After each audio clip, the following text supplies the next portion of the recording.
L'Ukraine et la Russie ont signé ce vendredi avec l'ONU et la Turquie un accord sur les céréales ukrainiennes pour éviter une crise alimentaire mondiale. Bruxelles vient de lancer 4 nouvelles procédures d'infraction contre Londres pour non-respect des dispositions prévues dans le protocole post-Brexit au sujet de l'Irlande du Nord. La Haute Autorité de Santé a annoncé être opposée à la réintégration des soignants non vaccinés contre le Covid-19 en France. Le gouvernement s'aligne sur cette décision.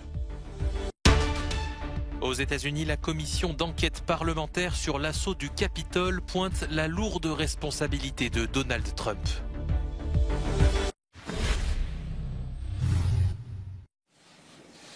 Après des mois de négociations, l'Ukraine et la Russie ont signé ce vendredi avec l'ONU et la Turquie un accord sur les céréales ukrainiennes. Le texte définit les conditions du transport vers les marchés mondiaux des céréales ukrainiennes et russes en mer Noire. L'objectif est d'éviter une crise alimentaire mondiale alors que Kiev et Moscou pèsent à eux seuls 30% du commerce mondial du blé. Il s'agit d'un accord pour le monde entier. Il soulagera les pays en développement au bord de la faillite et les personnes les plus vulnérables au bord de la famine. Et il continuera à stabiliser les prix alimentaires mondiaux qui atteignaient déjà des niveaux records avant même la guerre. Un véritable cauchemar pour les pays en développement. Plus précisément, le texte que nous venons de signer ouvre la voie à l'exportation de volumes importants de denrées alimentaires à partir de 3 ports ukrainiens clés, Odessa, Chornomorsk et Pivdeni. J'espère sincèrement que le pas que nous avons fait à Istanbul, en coopération avec la Russie et l'Ukraine, contribuera à la paix et représentera un tournant. Peu importe comment la guerre se termine sur le terrain, la paix ne sera possible qu'à la table des négociations. L'accord prévoit plusieurs dispositions, comme la création d'un centre de coordination à Istanbul et des inspections des navires au départ et à l'arrivée en Turquie. Russes et Ukrainiens s'engagent en outre à respecter un couloir de navigation sécurisé à travers la mer Noire, exempt de toute activité militaire. L'accord est signé pour 4 mois reconductibles, le temps d'évacuer les 20 à 25 millions de tonnes de céréales actuellement bloquées en Ukraine. La Commission européenne a annoncé ce vendredi avoir lancé 4 nouvelles procédures d'infraction contre le Royaume-Uni pour non-respect des dispositions prévues dans le protocole post-Brexit au sujet de l'Irlande du Nord. Bruxelles dénonce notamment l'adoption par les députés britanniques le mois dernier et en première lecture d'un projet de loi sur la révision unilatérale du protocole de l'Irlande du Nord. Nous avons un accord international signé et ratifié par les 2 parties. Il ne devrait pas y avoir de projet de loi britannique actuellement en cours d'examen au Parlement. Nous sommes censés mettre en œuvre ce protocole ensemble et c'est pourquoi nous pensons que le simple fait qu'une loi ait été introduite afin de modifier unilatéralement le fonctionnement du protocole est inapproprié et est lié à l'infraction que nous avons présentée aujourd'hui. Les 4 nouvelles procédures dévoilées ce vendredi viennent s'ajouter aux 3 précédentes annoncées le mois dernier. Ces procédures pourraient conduire à une action devant la Cour de justice de l'Union européenne et à des astreintes financières. Londres a 2 mois pour répondre aux lettres de la Commission et prendre des mesures pour se mettre en conformité avec le protocole. Le feu vert n'est pas à l'ordre du jour. En France, la Haute Autorité de Santé a annoncé ce vendredi être opposée à la réintégration au sein des établissements de santé des soignants non vaccinés contre le Covid-19. Un refus selon elle au vu du contexte épidémique dynamique, des incertitudes sur l'évolution de l'épidémie dans les prochains mois et de l'efficacité d'un schéma vaccinal complet à réduire le risque d'être infecté et de transmettre la maladie. Le ministre de la Santé a confirmé dans la foulée que le gouvernement s'alignait sur cette décision. L'obligation vaccinale entrée en vigueur le 15 septembre 2021 était considérée comme une évidence pour les soignants qui côtoient les personnes les plus exposées au Covid. Mais le débat est revenu sur la table ces dernières semaines. Les députés de l'opposition ont d'ailleurs voté ce jeudi en faveur de la réintégration des soignants non vaccinés, notamment en raison du manque de personnel dans les hôpitaux. Le nombre exact de soignants non vaccinés reste flou.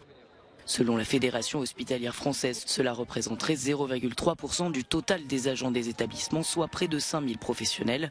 Une goutte d'eau donc qui reste indispensable devant l'état du système de santé selon une partie de l'opposition parlementaire. La France et sa politique sur la question n'est pas un cas isolé en Europe. En Italie et en Grèce, le vaccin reste obligatoire au moins jusqu'à la fin de l'année. En Espagne, en Grande-Bretagne, en Belgique et en République tchèque, si la question s'est posée chez certains, ces pays préfèrent inciter et non pas rendre obligatoire l'injection. En Allemagne, des régions ont mis en place des mesures de restriction, mais moins de 100 soignants ont été ainsi sanctionnés dans tout le pays. En France, la haute autorité a donc provisoirement clos le débat, mais le texte doit être voté par le Parlement et le Sénat lundi à l'approche de la fin de l'état d'urgence sanitaire. La démission du Premier ministre italien soulève de nombreuses questions dans l'Union européenne. Mario Draghi fut le garant de la monnaie unique lorsqu'en 2012, en pleine crise des dettes souveraines, celui qui était alors président de la Banque centrale européenne promettait de tout faire, quoi qu'il en coûte, pour sauver l'euro. Mais le responsable transalpin était aussi une figure rassurante auprès de ses interlocuteurs à Bruxelles lors de la crise du Covid-19 et sur les questions énergétiques. Cette instabilité gouvernementale pourrait-elle donc menacer la relance italienne ? Est-ce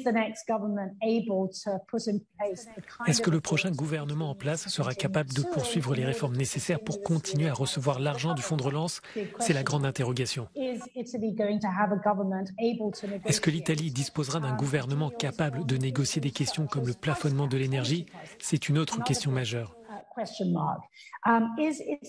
Est-ce que l'Italie aura un gouvernement capable de rassurer les marchés financiers pour réaliser ce qui pourrait être décidé par la Banque centrale européenne sur les questions contre la fragmentation ? C'est une autre grande question. Cette nouvelle crise politique soulève aussi des interrogations sur le rôle de l'Italie face à l'invasion de l'Ukraine par la Russie. Sous l'impulsion de Mario Draghi, Rome a apporté son soutien aux sanctions contre Moscou. L'envoi d'armes à Kiev est toutefois l'un des facteurs à l'origine des difficultés gouvernementales.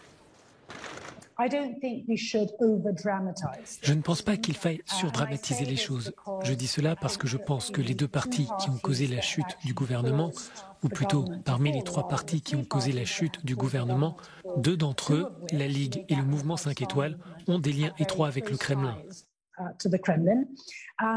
Mais il y a peu de chances que ces partis fassent un bon score lors des prochaines élections. Donc, même dans l'éventualité de ce qui sera probablement un gouvernement de droite, cela ne signifiera pas forcément que l'Italie va remettre en cause son positionnement européen et euro-atlantique, je dirais. Avec la flambée de l'inflation et le risque de pénurie énergétique à l'horizon, les États membres n'oublient pas non plus que l'Italie est la troisième économie de l'Union européenne.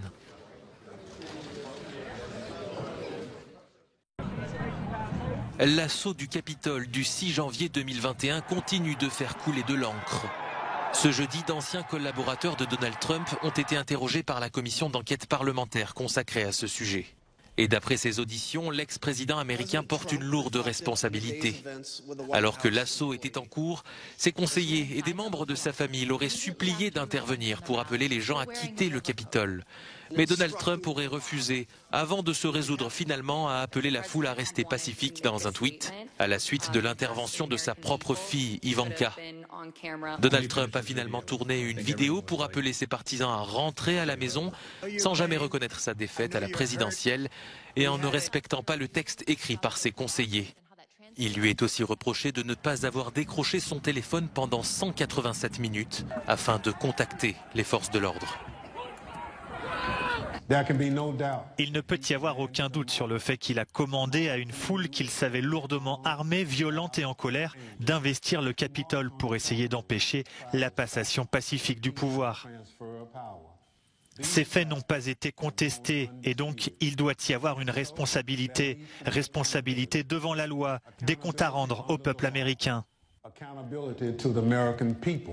Des comptes rendus d'appels téléphoniques et de conversations ont été présentés à la commission parlementaire, ainsi qu'une vidéo montrant Donald Trump au lendemain de l'assaut, refusant toujours d'admettre sa défaite, malgré les remarques de sa fille.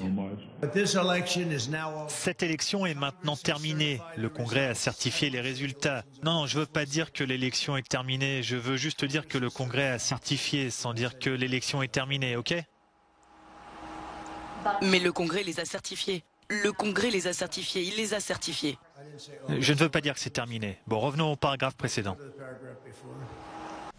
Quelles que soient les recommandations de cette commission, la décision d'ouvrir des poursuites contre Donald Trump reviendra au ministre de la Justice.